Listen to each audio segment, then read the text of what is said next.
Boa tarde, que alegria estar com você nesta quarta-feira, você que me acompanha de todo o Brasil, falando aqui via satélite, também canal digital aberto, pelo YouTube, TV Evangelizar Oficial, uma alegria ter a sua companhia, principalmente porque quem tem desafio em casa com crianças na hora de escovação dental ou cuidar dessa saúde bucal, no geral, é um desafio, não é? Muitas vezes a gente vai ajudar você com isso hoje, com dicas práticas, de que forma envolver essas crianças, isso é importante para que eles queiram, né, tenham essa autonomia. Então, a minha primeira convidada já está aqui, a doutora Cláudia Cristiane Gobor, que é cirurgiã dentista e vai trazer dicas práticas para você já já. Também vou conversar com o autor deste livro, A Comunicação da Igreja Católica na América Latina, e entender quais que são os ensinamentos dos documentos do CELAM. Já já a gente vai conversar com este autor. E ainda hoje vamos entender quais que são os perigos por trás de uma simples espinha, um simples cravinho que você fica mexendo na sua pele. E bom, depois eu faço a minha recomendação aqui. Então fique comigo, começando o programa A Vida em Foco.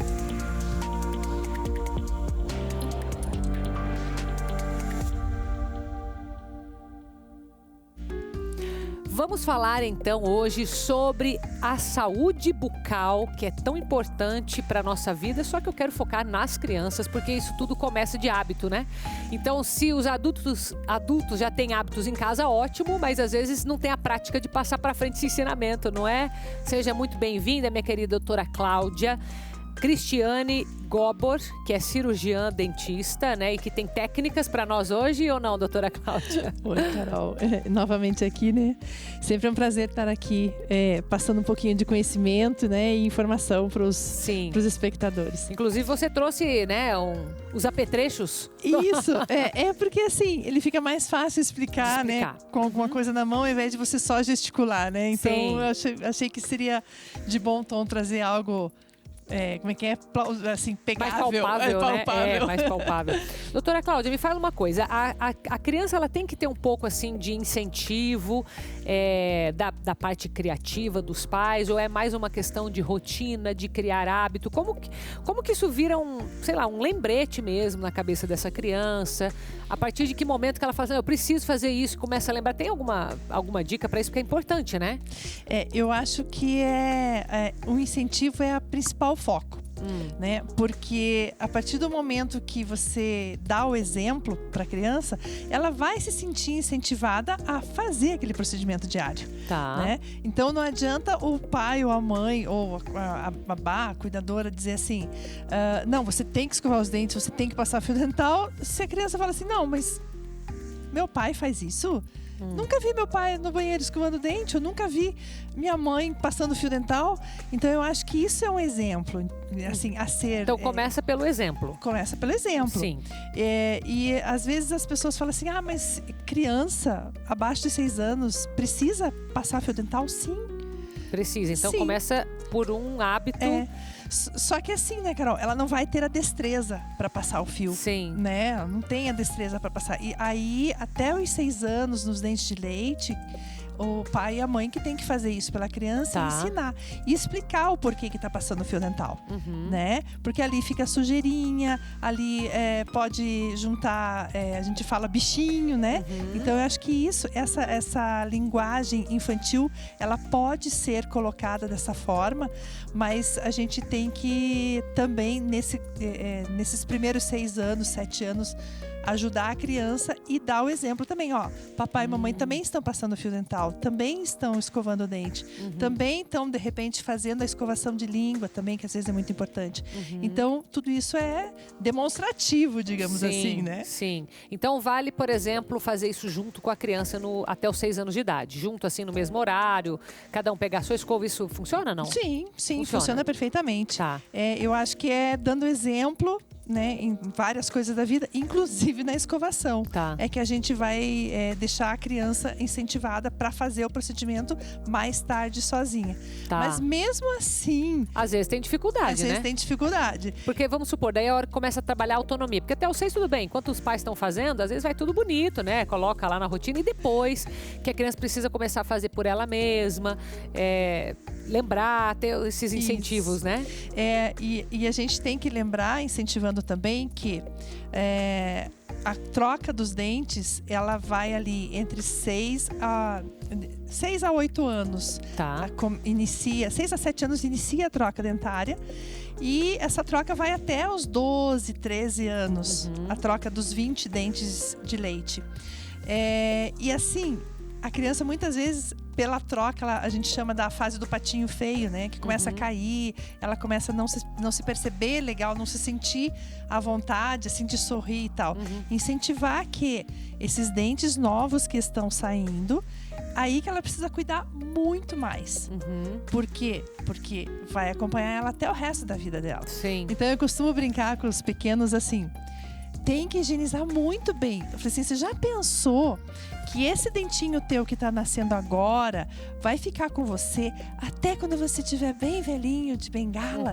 Então, a gente tem que incentivar nesse sentido, de ter esse cuidado. Tá. Tanto com os dentes de leite, quanto com os permanentes que estão vindo, né? Tá, então é da consciência mesmo. Sim, sim. É isso, conversando e insistindo e não tem outro caminho, é isso aí. Insistindo. Tá. Pode falar. Se tiver algum...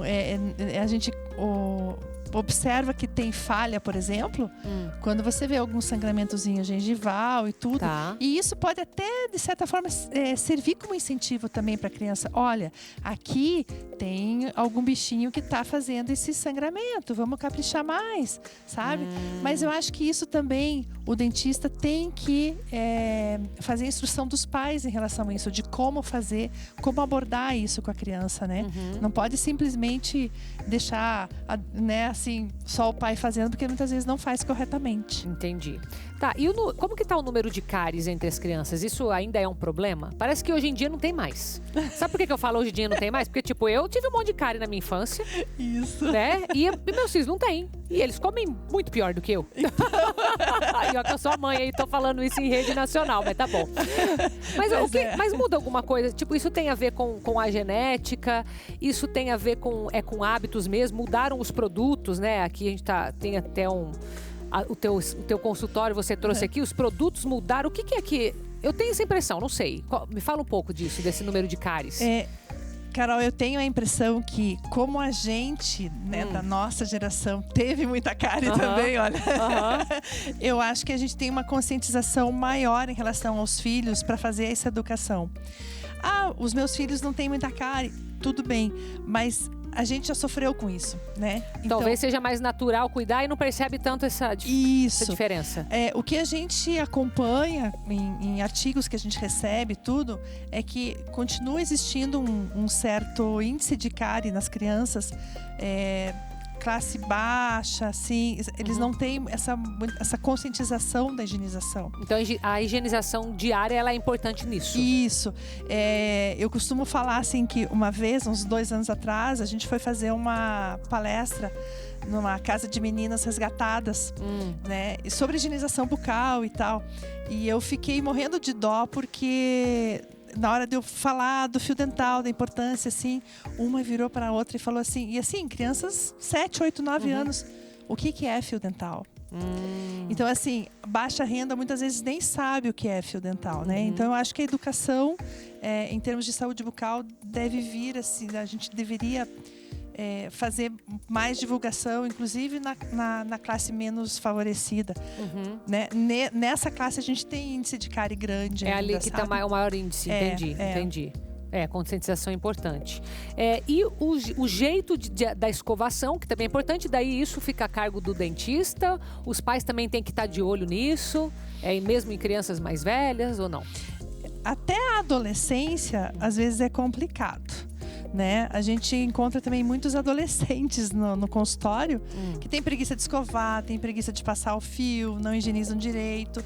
Então, qualquer alteração que tenha a nível de gengiva, de dentes ali, ele tem que ser corrigido. Tratado. Né? E eu acho que isso tanto é função do dentista, de orientar o adolescente, a criança, e orientar os pais também. Porque muitas vezes os pais mandam a criança, né, com alguém no dentista e tal, e não estão conscientes daquilo. E daquele problema que a criança ou o adolescente pode estar tendo. E eu acho que isso também é responsabilidade do dentista situar, né, o pai, a mãe, como que tá, como que não tá. Porque às vezes o adolescente vai lá, a criança vai lá, só faz os procedimentos e o cuidado em casa não tem. Tá, então a gente pode dar uma aulinha de como escovar dente aqui? Claro. Né? Claro. Uma coisa tão básica assim. Olha que detalhe essa escova, gente. Eu amei isso aqui, ó. Olha isso. Imagina isso na mão dos meus filhos, se a mãe já tá assim. Tá, eu vou fazer aqui uma coisa e você vai me corrigindo. Isso aqui é certo ou não? Não. Não. Não. Isso aqui? Isso. Tudo bem? Movimento de varrer. E bolinha também? Bolinha também. Ó, aprendi, hein? Olha, você já sabe. Aprendi. Aí aqui no fundo assim ou não? Isso. Assim. Isso. E aqui assim pra fazer aquela respingo lá no espelho? Isso. Assim? A gente fala assim, pode respingar bastante o espelho que depois a mamãe... Esse aqui machucou a gengiva, gente, Isso aí, ó. esse aí tá. Tá com a gengiva machucada. Quando a gente fecha a arcada, Carol, é muito legal, você falou assim, esse movimento de bolinha. Então, esse movimento de bolinha, na realidade, é o movimento de varrer, né? Em cima, ó, de cima pra baixo e de baixo aqui, pra né, cima. Ó, né? Se eu tô fazendo o movimento de Você quer bolinha... fazer aqui pra eu não ter que ficar, ó. Se eu fechar aqui, ó. Se eu fizer o movimento de bolinha do ladinho, faz ali. Aqui? Eu tô varrendo de cima pra baixo, de baixo pra cima. É verdade. É. Ah, entendi. Daí você faz o movimento de bolinha. E muitas vezes a gente esquece, na realidade, de higienizar a parte interna aqui, né? Essa parte que interna. é mais inacessível. Então aqui às vezes tem muita sujeirinha. Então ali é bom atrás... dar uma olhadinha, tipo, fazer uma revisão da criança, é ok? Tipo, isso é recomendado? Sim. Tipo, abre a boca aí que agora eu quero fazer inspeção, eu falo, né? Existe, Carol, um líquido que a gente pode passar no consultório e existe umas pastilhas que marcam a sujeirinha que a criança pode fazer em casa. Então é uma pastilha roxinha, a gente dá pro pai lá, olha, faz uma vez por semana. A criança mastiga aquela pastilha. Fica tudo azul ou rosa lá? Azul e rosa. Aí orienta bem certinho onde que tá a sujeirinha. Então é mais legal daí para passar o fio dental naquele lugar certinho, para escovar naquele lugar certinho, sabe? E isso daí tem um gosto bom ou não? Para atrair a criança ou não? Morango, né? Então já fica um incentivo, já vai lembrar de escovar o dente, né? É verdade. É uma boa essa aí. É uma boa. Muito bom. Alguma coisa que eu não te perguntei que você quer falar aqui que é importante? Então, às vezes a gente pode fazer também, nessa fase, uma leve escovação de língua na criança. Também dá pra fazer, porque na língua a gente tem bactérias também. Sim. Então, muitas pais assim perguntam, mas escovar a língua é para escovar ou não? Observe também a língua da criança, tá? Se ela tiver com uma sujeirinha branca ali e tudo, você pode perfeitamente fazer a higienização devagar, né? Olha, bota a língua para fora, pro papai, pra mamãe e tal, e faz a higienização. Claro, lembrando que o adulto tem que mostrar que ele faz na dele também, né? Sempre demonstrativo, é um incentivo a mais, claro. Eu quase lembrei do Chaves aqui agora, né? Que um episódio que ele tem que tomar o remédio pra ver que nem é o remédio dele, ele tá tomando pro outro tomar. Isso, né? Em relação à flúor, né? Que muitos pacientes perguntam. E a criança deve fazer bochecho com flúor, algo assim? Aqueles de adulto, por exemplo, ou o próprio pra idade? Ele tem próprio pra idade, né? Desde que a criança tenha o controle de não engolir, pode fazer, né? Sem problema nenhum. Se não evita. Se não evita, então assim, a gente fala assim que a criança consegue cuspir assim a partir dos 3, 4 anos. Abaixo disso, existem as pastas dentais específicas com flúor, que a criança pode usar. E sempre lembrar que não é aquele tolete de pasta em cima só um pinguinho, né? Em cima da escova. Então, a quantidade suficiente para se fazer higienização bucal, tanto de criança quanto de adulto, é um grão de ervilha. Né? Essa é a quantidade suficiente. Um grão de ervilha. E principalmente criança, se você coloca mais, ela vai escovar e acaba cuspindo e acaba ficando até na pia, né? O excesso de pasta dental. Você só está gastando o produto, não está fazendo a higienização correta. Então, pouquinha quantidade. E sempre 3, 4 vezes ao dia, dependendo da alimentação da criança. E tá tudo certo. Legal. Muito bom. E para mais dicas, também o Instagram da doutora Cláudia aparece para você. Muito obrigada, viu? Obrigada. Muito boa a nossa conversa, aprendemos bastante. Obrigada. Que bom. Obrigada, agradeço. Agradeço também. Olha só, nós estamos na 4ª etapa da campanha de Jesus das Santas Chagas. Eu quero te lembrar porque durante este mês de julho nós pedimos a sua contribuição para que a gente possa mexer na parte elétrica da obra Evangelizar, do prédio central. É muito importante, não só pela segurança dos que estão aqui, mas também pelas tecnologias que a gente tem que colocar. Então, esse será o destino da sua doação.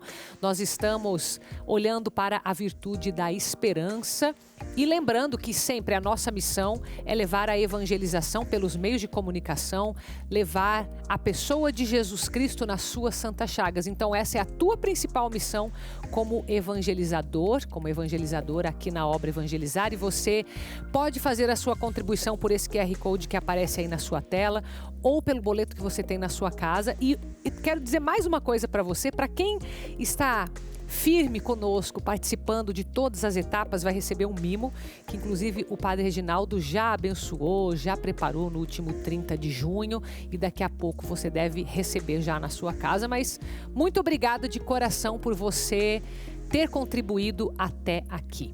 A gente vai fazer um intervalo bem rapidinho. Na volta eu vou conversar com o autor de um livro acerca da Igreja Católica na América Latina. Já eu volto com você.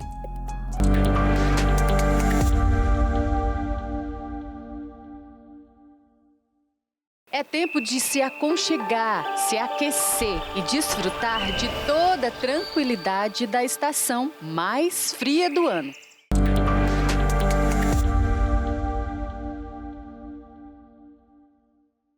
Voltamos com o programa A Vida em Foco na sua programação, junto com toda uma programação especial que nós temos durante esse mês de julho, já que nós teremos neste mês dedicado a Nossa Senhora do Carmo, que também é madrinha da obra Evangelizar. Nós temos 2 horários do Santo Terço Mariano com o Padre Reginaldo na nossa programação durante todo o mês de julho, tá?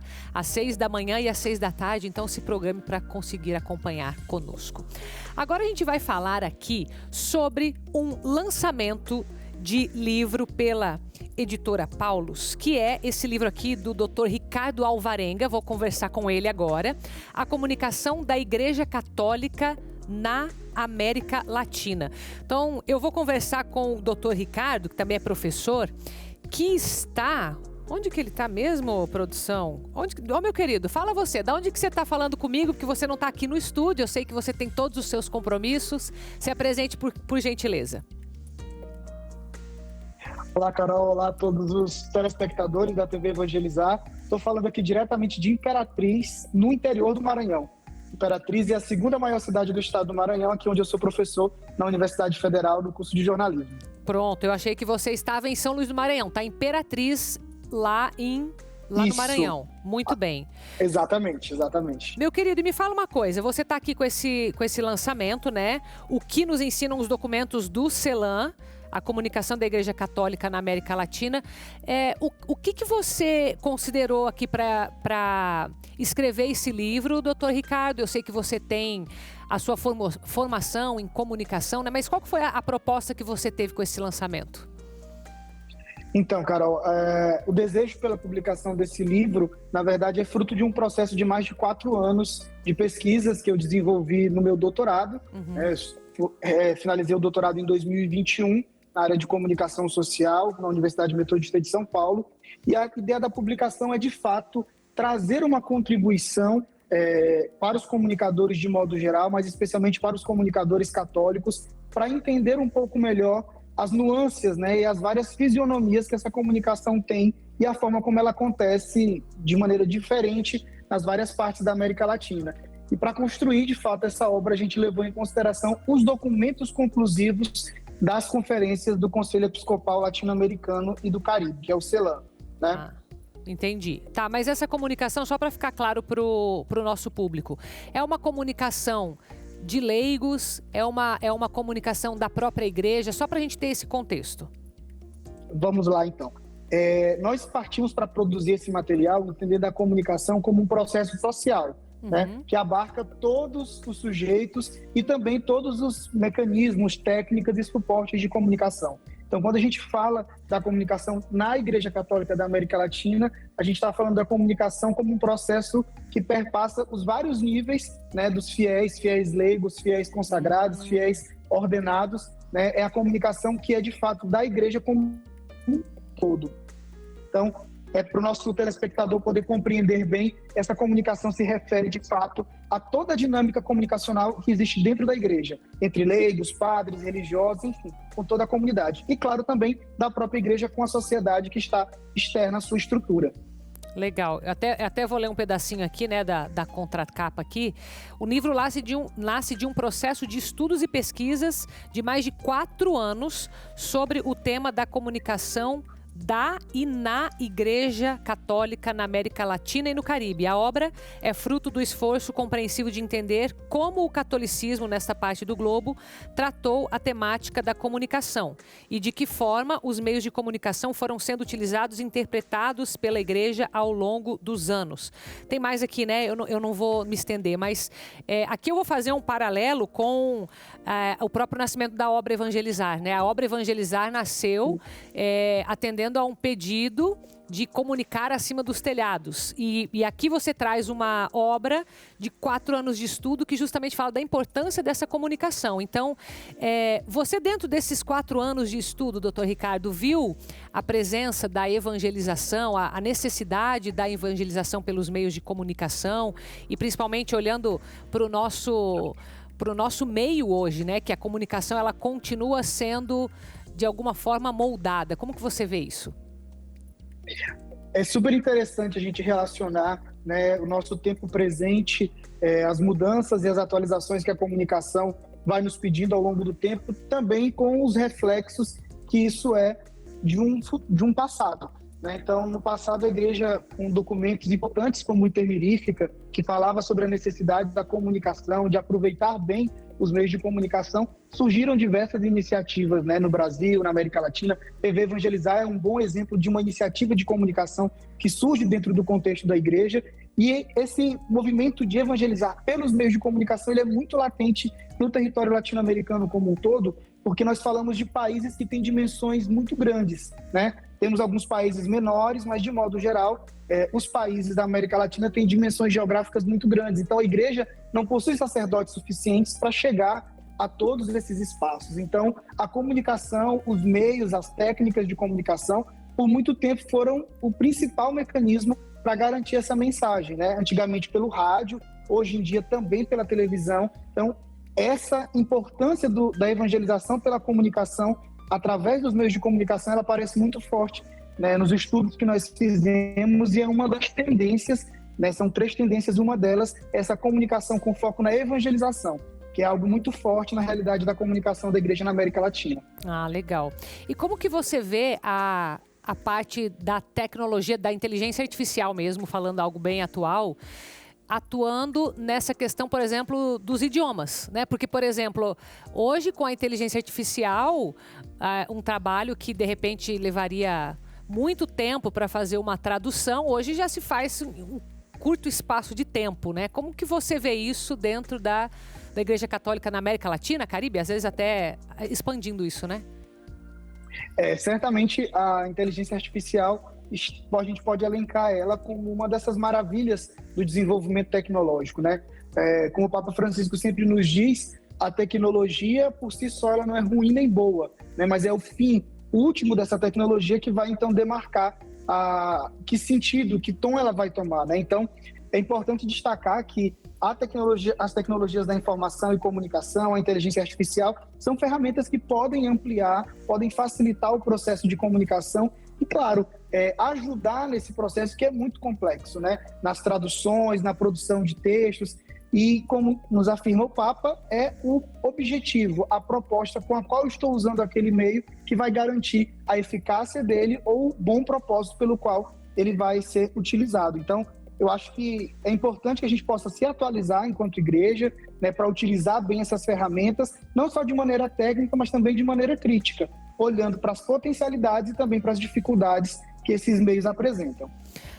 Agora, um outro aspecto. Você falou da questão da comunicação da igreja para o mundo, mas tem também a comunicação interna da igreja, né? Entre os membros da igreja.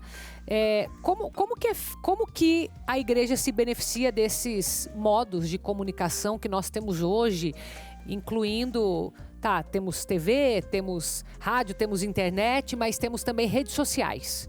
De que forma que ela utiliza para ficar mais conectada nessa mensagem? Muito legal essa sua pergunta, porque, na verdade, Carol, eu sempre falo nas palestras, nas conferências que eu ministro, nas dioceses, nos regionais da igreja, que a nossa primeira missão enquanto comunicadores dentro da igreja, dentro de uma instituição, é conversar inicialmente com o nosso público. Uhum. Não adianta eu ter um site e, por exemplo, dizer que o meu site tem acessos, estou no Maranhão e tem acessos dos Estados Unidos, do México, mas não tem um acesso da região maranhense. Uhum. Não vai fazer sentido, porque o primeiro diálogo tem que ser com o meu público interno. Então, hoje, com a internet, nós temos uma facilidade e uma potencialidade maior de falar mais rápido, de dialogar de maneira mais direta com as pessoas. Eu me recordo de uma situação no Tocantins, que eu dei uma conferência, e no meio da conferência uma pessoa levantou a mão e perguntou assim, professor, mas eu sou analfabeta, e eu sou da Pastoral da Comunicação, eu faço comunicação na igreja. E é um trabalho muito difícil e tudo mais. E eu fiquei pensando, nossa, como que essa pessoa contribui com a PASCOM se ela não consegue escrever? E perguntei, né? Fala mais sobre a sua experiência, como é que é essa sua atuação na PASCOM? Ela disse, professor, eu gravo áudio e mando nos grupos, dando as informações, compartilhando aquilo que vai acontecendo, as atividades, né, as agendas da paróquia, da comunidade, narrando os acontecimentos. E aí eu vi a relevância e a importância que nós temos que dar também para essas ferramentas como elementos de inclusão na sociedade também, e dentro do contexto religioso nos ajuda sobremaneira a facilitar o alcance da mensagem, a chegar em outras pessoas de maneira muito mais rápida. Então esse exemplo de Palmas para mim é muito emblemático para a gente pensar o potencial que esses meios de comunicação digitais têm, né, e como a gente deve ter uma responsabilidade a utilizá-los para garantir um resultado positivo sobre o seu uso.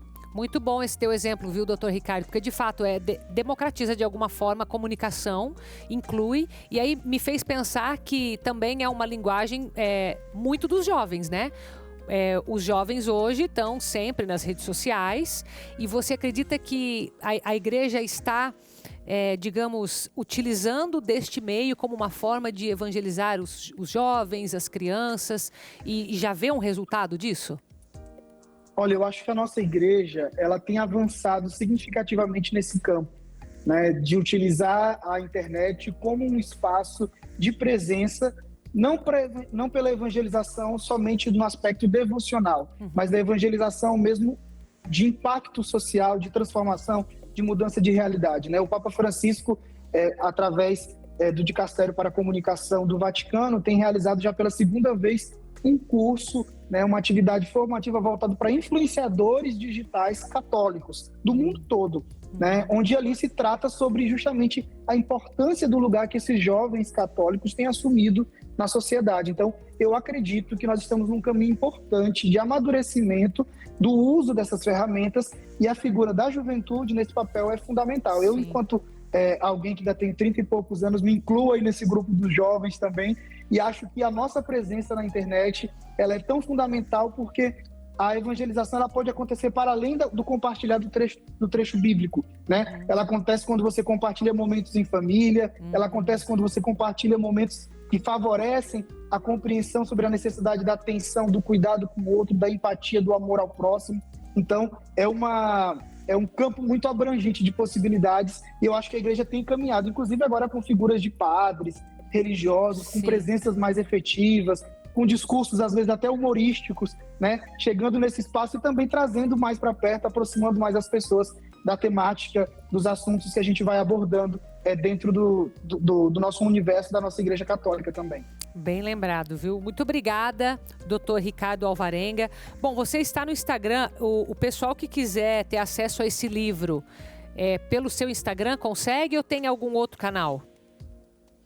Na verdade, o livro, a gente precisa destacar aqui, ele é um livro da editora Paulus, né, que é a editora dos paulinos, E aí, qualquer livraria da Paulus que você encontrar pelo Brasil, você vai conseguir adquirir esse livro, ou também, direto no site da Paulus, você consegue adquirir a versão tanto em e-book quanto a versão física, né? Então, é um livro que tem um preço bem acessível e traz um conteúdo bastante interessante e relevante, até porque, Carol, a gente teve a preocupação de, ao final de cada capítulo, fazer-se uma síntese, né, em alguns pontos principais do tema e também dar alguns indicativos de aprofundamento. Caso o leitor queira se aprofundar naquele assunto, ele vai poder buscar outras perspectivas em várias linguagens, desde documentários até outros textos também. Então, vocês aí adquiram a obra através da livraria Paulus, da sua cidade, ou então pelo site da Paulus. Muito bem. Muito obrigada, viu, pelo seu tempo. Deus abençoe a sua missão, viu, doutor Ricardo? Muito obrigado, Carol. Agradeço o espaço da TV Evangelizar. Um abraço a todos e boa leitura. Obrigada, um abraço. Vamos para um intervalo bem rapidinho. Na volta a gente vai falar um pouco sobre pele, sobre o perigo de você ficar se apertando com cravos e espinhas, tá? Eu volto já.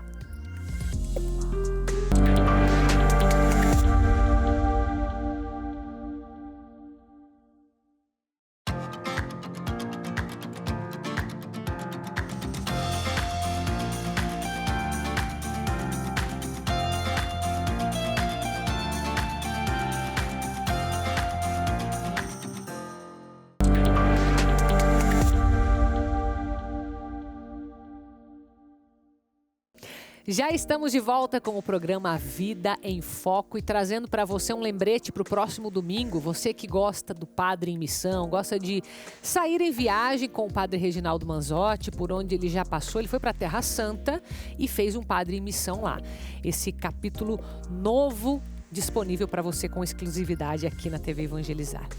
Agora, você que tem essa mania de ficar se espremendo na frente do espelho, que eu sei, de ficar tirando cravinho, de ficar tirando espinha principalmente, olha, cuidado com isso, porque pode ser que você esteja se expondo a um risco que é totalmente desnecessário. Então, presta atenção nessa matéria que a gente preparou especialmente aqui para você.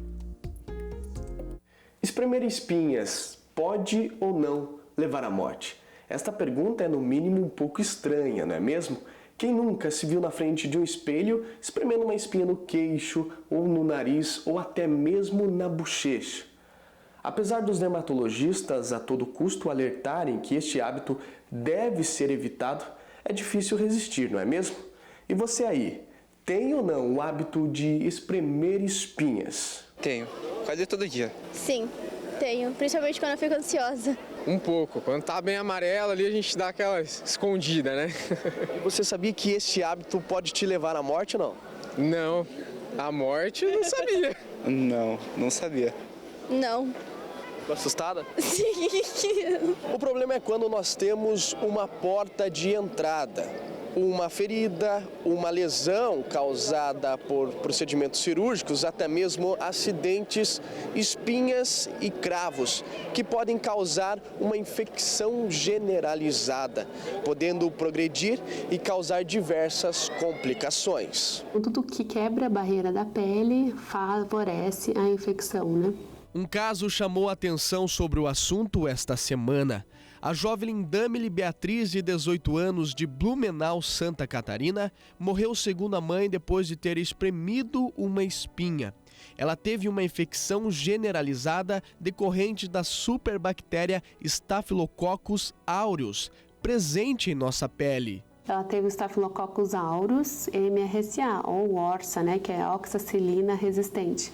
Então, o antibiótico que a gente usa geralmente para tratar esse Staphylococcus aureus e não pegaria porque é uma bactéria resistente. Segundo a infectologista, o uso indiscriminado de antibiótico e a falta de higiene ajudam ainda mais a bactéria. A má higiene, a gente sabe que lavando as mãos frequentemente, né, evitar tocar no rosto, nos olhos, né, porque é uma mucosa, por exemplo, até os olhos é uma mucosa ali que pode levar a bactéria também. Os sinais inflamatórios são sintomas de infecção pela bactéria.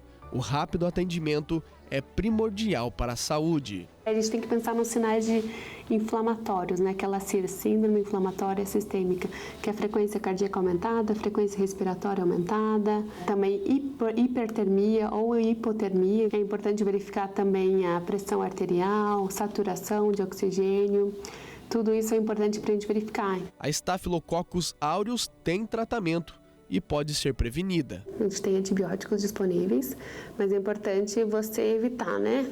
Sempre a prevenção é a melhor solução. Vai dizer que você não ficou assim em estado de choque de saber disso aí?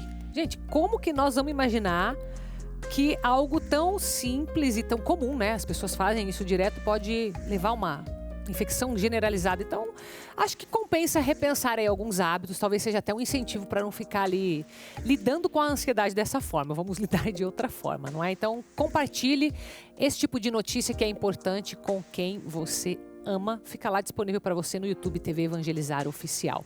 Agora, diz uma teoria aí que bom para espinha é a casca da banana interior, sabia disso? Você pega aquela raspinha por dentro e põe. Eu não sei se isso é verdade ou não vou falar disso agora, só lembrei porque a gente tem uma plantação de banana para visitar, por isso que eu estou trazendo esse tema para você.